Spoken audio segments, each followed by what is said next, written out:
여러분 안녕하십니까? 안녕하세요. 안녕하세요. 누가복음은 마가복음을 큰 틀로 삼았다고 그랬죠.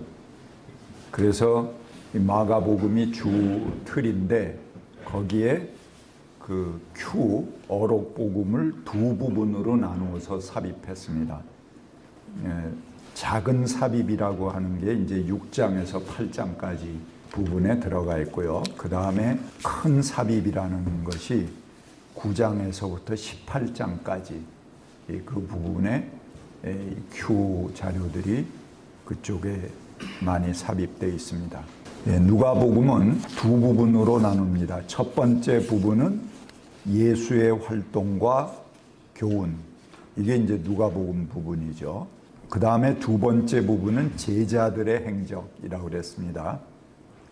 그래서 사도행전으로 제자들의 활동과 교훈을 다룹니다. 그래서 누가복음과 사도행전은 전부 한 저자가 쓴 작품입니다. 연결되는 거죠. 그래서 누가복음은 예수의 행적, 그 이어서 그 예수의 행적을 어떻게 제자들이 이어갔는가 하는 걸 밝힌 게 이제 사도행전입니다. 그래서 누가복음과 사도행전 이 둘은 이제 하나의 작품으로 보는 것입니다.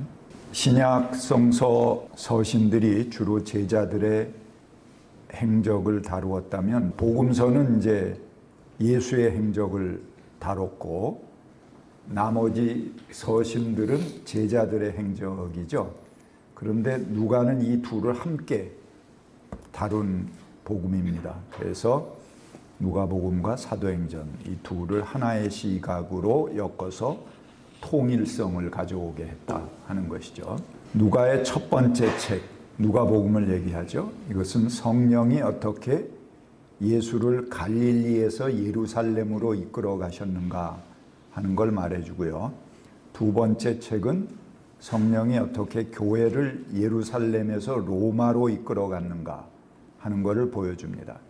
그래서 누가복음은 로마와의 전쟁으로 예루살렘이 파괴된 후에 성령이 그 활동의 중심지를 예루살렘에서 로마로 옮겨가서 로마가 예루살렘을 대신하게 되었다 하는 누가의 기쁜 소식을 선포하는 것입니다. 그래서 사도행전 1장 8절에 보면은 성령이 너희에게 임하시면 너희가 권능을 받고 유대와 사마리아와 그 다음에 땅끝까지 이르러 복음을 전하게 되리라. 이제 그런 말씀이 있죠. 그 틀을 그대로 사도행전이 진행됩니다. 처음에는 마가의 다락방에서 성령이 너희에게 임하시면 하는 부분이죠. 그 다음에 그 복음이 유대에 어떻게 전파됐는가 하는 것이 8장까지 나오고요. 8장부터 그 뒤에 나오는 것은 이제 사마리아의 복음이 어떻게 전파됐는가 하는 것이고, 사마리아 이제 유대 예루살렘 가장 가까운 곳에 북왕국의 수도였던 곳입니다. 거기에 전파되는 것이고, 그 다음에는 땅끝까지.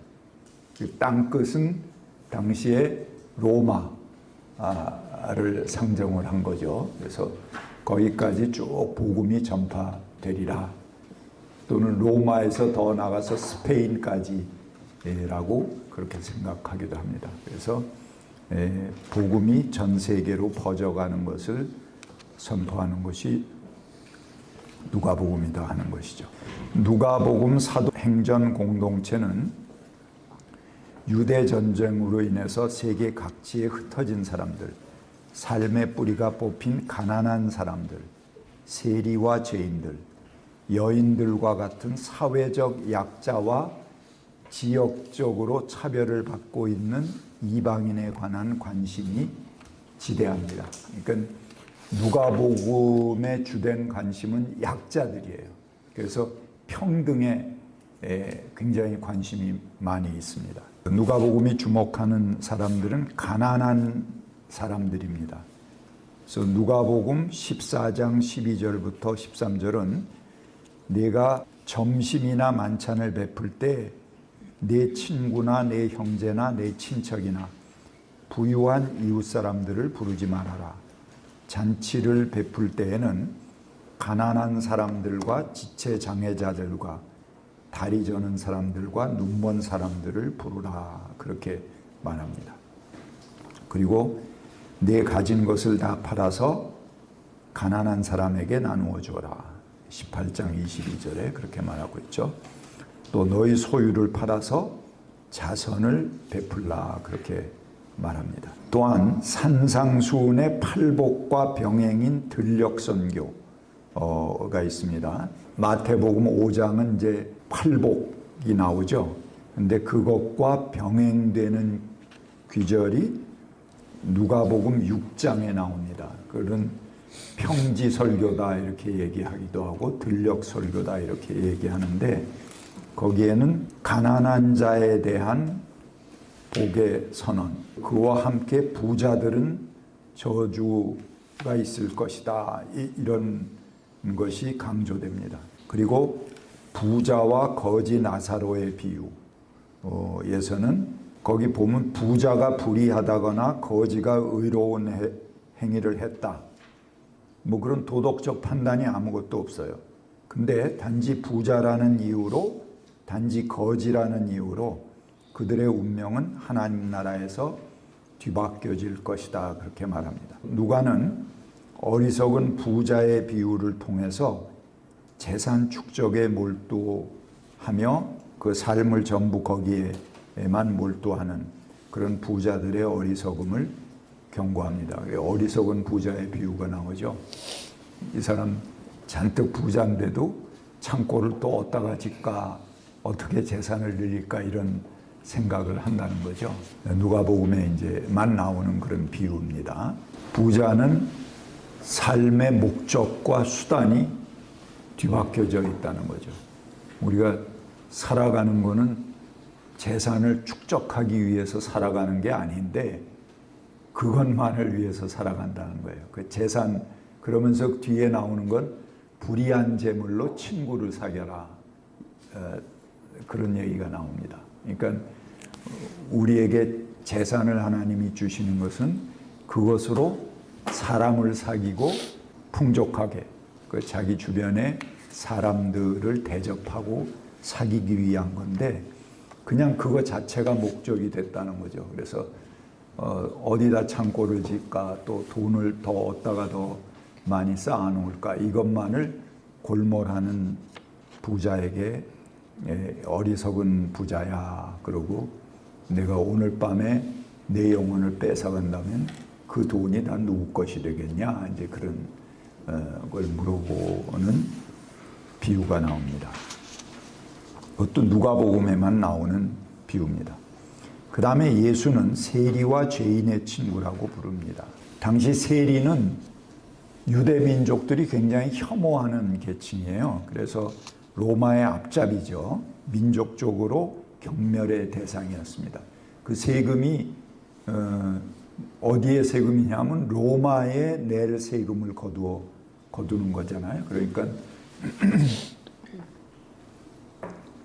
로마의 앞잡이로 그 세금을 걷어서 로마로 갖다 바치는 사람들이 세리였습니다. 근데 예수는 세리까지도 나를 따르라고 말씀하시면서 제자로 삼으십니다.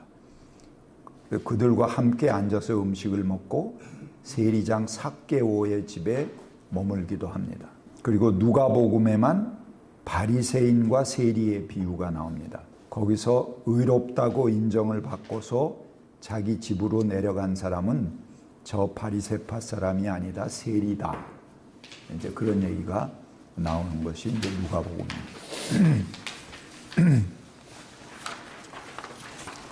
또 누가복음은 여성에 대한 관심이 매우 높습니다. 그래서 과부 이야기, 나인성 과부의 이야기, 마리아와 마르다의 이야기, 예루살렘 성에서 우는 여인들의 이야기, 이런 여인들의 이야기가 수집되어 있습니다. 그리고 이 여인들은 전부 좋은 이미지로 나오지 여성이 나쁜 이미지로 나오는 게 하나도 없어요. 누가복음이 굉장히 그 여성 친화적인 그런 복음입니다. 누가복음은 남성 이야기가 나오면 그에 상응하는 여성 이야기도 함께 나옵니다. 엄격한 가부장적 사회에서 남녀 평등 의식을 가졌다는 것은 아주 놀라운 일입니다. 그래서 누가는 많은 여성들의 이야기를 전하며 제자도에 관해서도 여성 제자도를 강조합니다. 거기 보면 시므온의 예수 찬가가 나오죠. 2장에. 시므온은 남성이죠. 그 다음에 똑같이 안나의 찬가가 나옵니다. 그 다음에 백부장의 종을 고친 이야기 나오면 그 다음에 바로 이어서 나인성 과부의 아들을 살리는 얘기가 나오고요.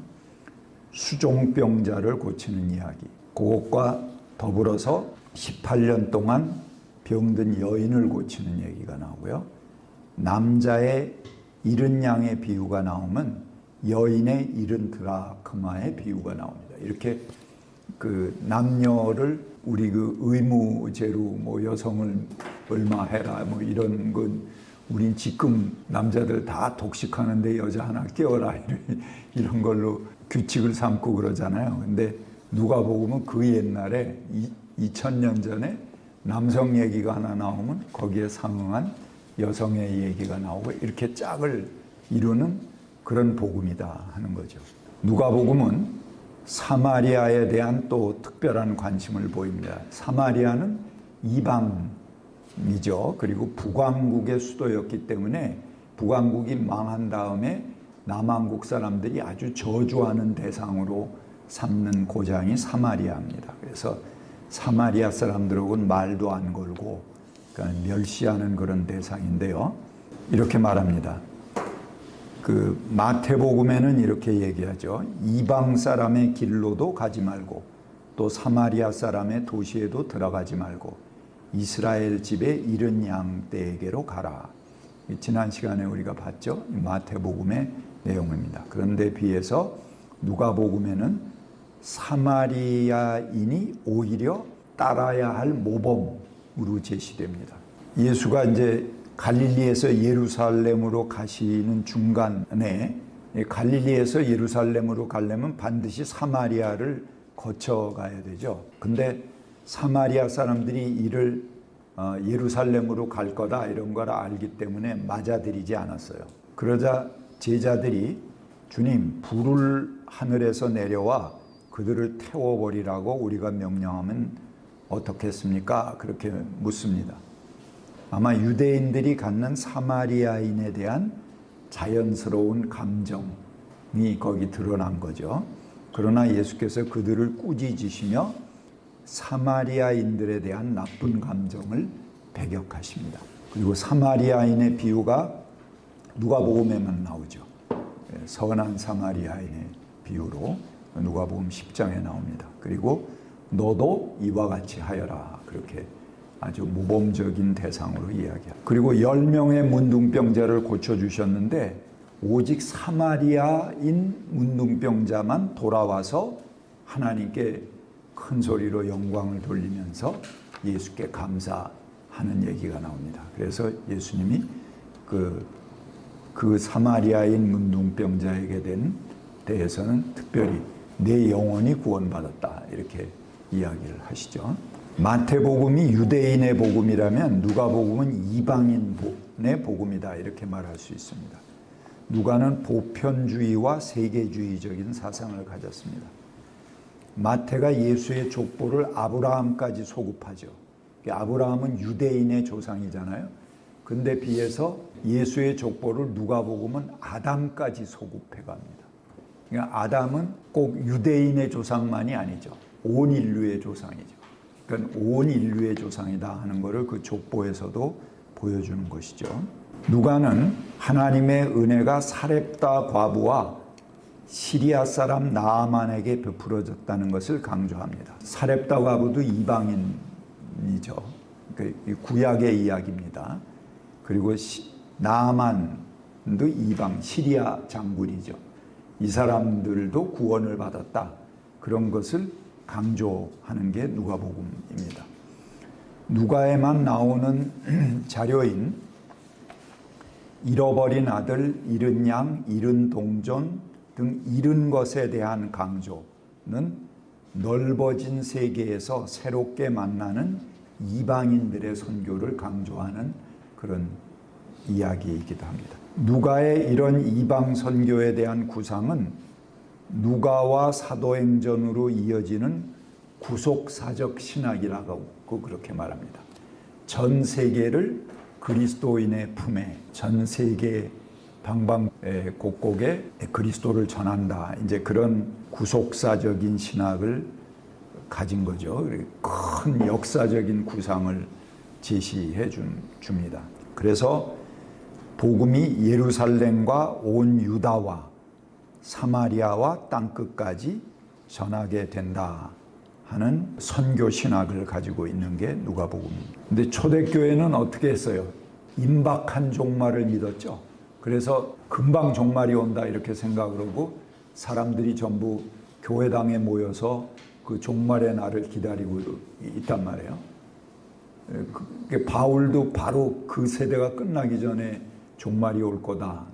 예수님이 재림하실 거다. 이렇게 믿었고 당시 초대교회 사람들도 다 그렇게 믿어서 그날을 이렇게 손꼽아 기다리고 있는 거죠. 근데 자꾸 지연돼. 오신다는 분이 자꾸 안 오셔.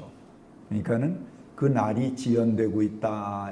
이렇게 바울 때도 이미 그 지연에 대한 설명이 몇 번 나옵니다. 그런데 이런 그 임박한 종말, 그 당시 사람들이 살아서 이 종말을 맛보게 될 거다 하고 생각하는 그들에게 아주 가까웠던 그 종말을 누가복음은 쭉 역사의 끝으로 펼쳐놓는 겁니다. 그래서 땅 끝까지 복음이 전파돼야 된다 하는 역사의 먼 지평으로 그걸 펼쳐놓은 거죠.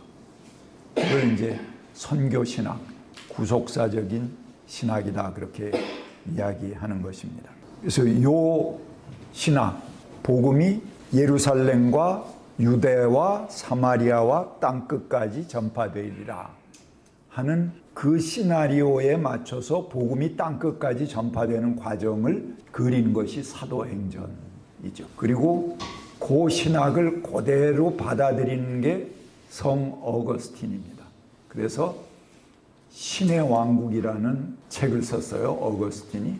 그러니까 이 복음이 쭉 땅끝까지 전파돼서 온 세계 사람들이 다 그리스도의 제자가 되는 그런 꿈을 그린 것이 이제 어거스틴의 신의 왕국이죠. 그 신의 왕국에 대한 틀을 그대로 가져와서 정치적으로 옮겨온 것이 중세라는 시대입니다. 그래서 이 복음이 중심이 돼서 온 세계 모든 민족을 다스린다 하는 그 프레임을 가져온 거죠. 신의 왕국이라고 그러고 신의 도성이라고 그러죠. 이런 교회의 선교에 있어서 예루살렘은 매우 중요한 근거지가 됩니다. 예수는 갈릴리에서 활동을 시작했지만 나중에는 예루살렘을 향해서 여행을 합니다. 그리고 거기서 삶을 마감합니다. 사도행전은 예루살렘으로부터 시작해서 예수의 삶이 전 세계로 퍼져나가는 그런 중심지입니다.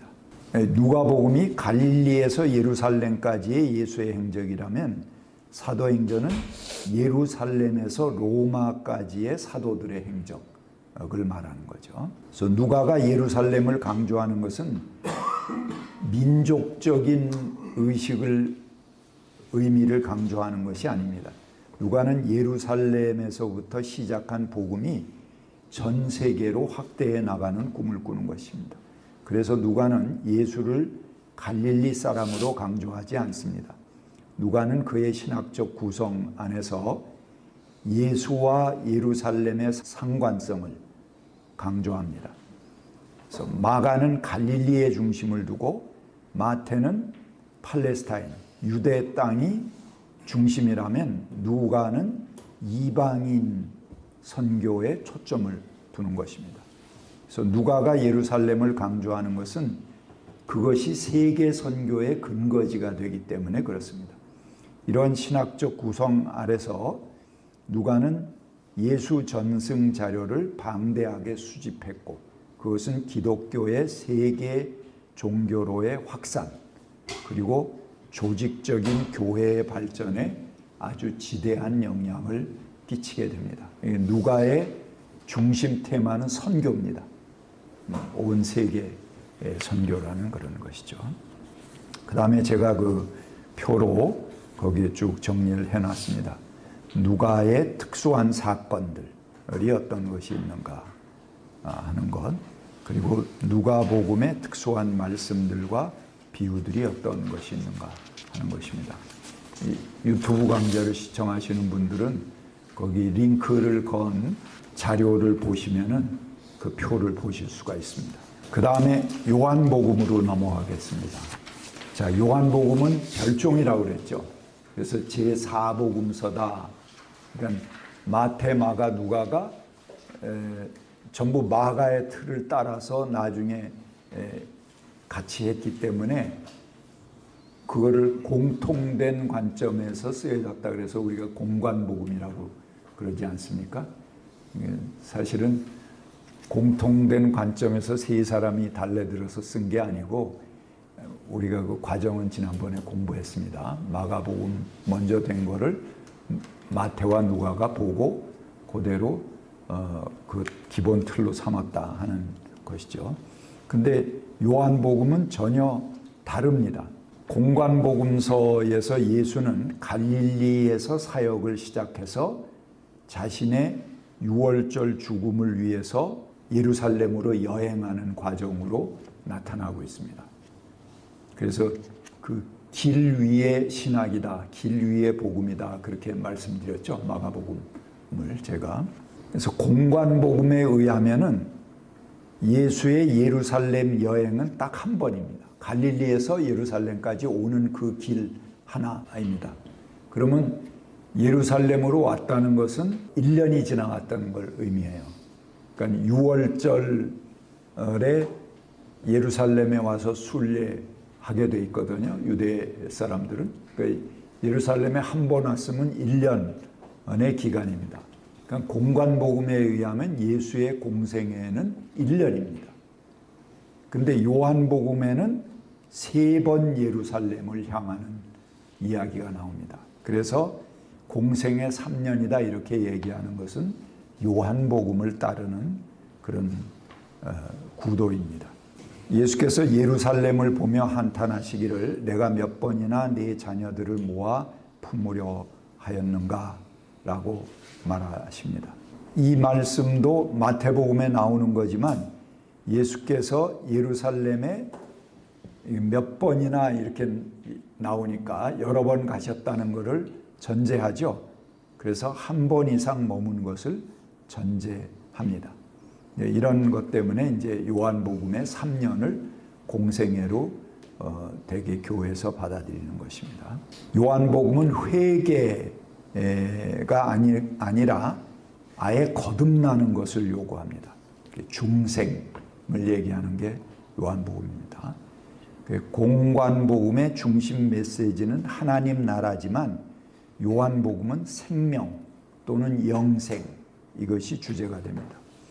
공관복음에서 예수의 말씀은 가르침과 논쟁과 비유들로 전하지만 요한복음은 예수의 말씀을 강화, 그러니까 강론의 형태로 재현합니다. 이것은 저자 자신이 하고 싶은 말을 예수의 입을 통해서 한 것이라기보다는 요한복음은 공관복음과는 다른 독자적인 소스를 가지고 있다 하는 것을 의미해 주는 겁니다. 그래서 독자적인 역사성을 가지는 예수 전승을 따로 요한복음이 가지고 있다 하는 것을 말하는 거죠. 요한복음은 그리스도의 선제와 성육신에 대해서 강조합니다. 나중에 우리가 공부할 때 요한복음 할 때 이 두 강좌를 그리스도의 선제성에 대해서 그 다음에 성육신에 대해서 아주 다 깊은 철학들인데요. 그것을 우리가 따로 살펴볼 것입니다. 요한복음은 예수를 메시아이며 하나님의 아들로 부릅니다. 실제로 요한복음은 그 기록의 목적을 예수가 그리스도요 하나님의 아들이심을 증거하기 위함이다, 그렇게 밝히고 있습니다. 요한복음은 예수를 메시아라고 부르는데 유대인들에게 한 인간을 메시아라고 부르는 것은 신성모독입니다. 굉장한 충격이죠. 그래서 유대인들은 모든 억압으로부터 자신들을 해방시킬 메시아를 기다렸습니다.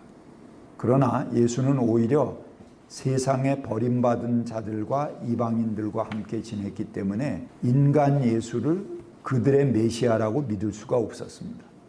그러니까 메시아 그러면 다윗 왕국을 회복하는 화려한 왕이에요. 그리고 하늘과 땅의 권세를 지닌 아주 위대한 인물인데 뭐 거기 가난한 사람들하고 어울려 다니고 뭐 무식한 사람들하고 제자들이라고 보면은 뭐 제대로 공부한 사람 하나도 없고 다 어부들이고 뭐 이런 사람들하고 어울려 다니는 그 뜨내기 시골 청년이 뭐 메시아라고 그러는 거, 이걸 받아들일 수가 없는 거죠, 유대인들은. 아니, 이게 메시아를 모독하는 거지, 이건 신성 모독이다, 이렇게 판단하는 겁니다. 예수를 죽음에 내몰도록 하는 그런 이유 중에 중요한 것이 바로 그런 이유입니다. 그래서 요한복음은 예수의 왕권은 이 세상으로부터 나온 것이 아니다. 그는 비록 죽음의 길을 갔을지라도 참으로 위대하고 영원한 왕권을 가진 메시아다 하는 것을 오히려 역설적으로 증언합니다. 두 번째 요한복음의 특징은 예수를 하나님의 아들로 부릅니다. 그러니까 첫 번째는 요한복음은 예수를 메시아라고 불렀고, 두 번째는 예수를 하나님의 아들로 부릅니다. 요한복음에서 예수는 하늘로부터 내려오신 분입니다. 그래서 신성을 지니고 활동하시는데요.